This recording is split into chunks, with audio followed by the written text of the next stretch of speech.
Yapılan aramalarda kentin depo kısmında narkotik maddeler alayım, köpeğin tespit edilmesi üzerine 2 çuval içerisine alıyoruz.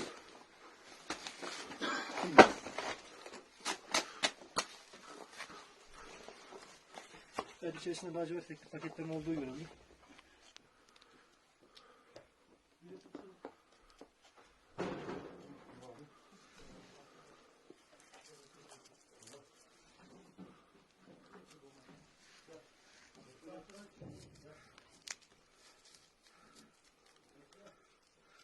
Renk ve görünüm itibariyle eroin maddesi.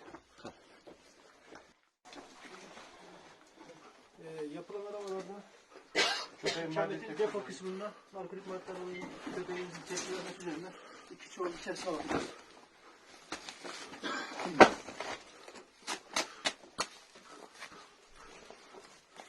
Evet, içerisinde lacivert renkli paketlerin olduğu görüldü.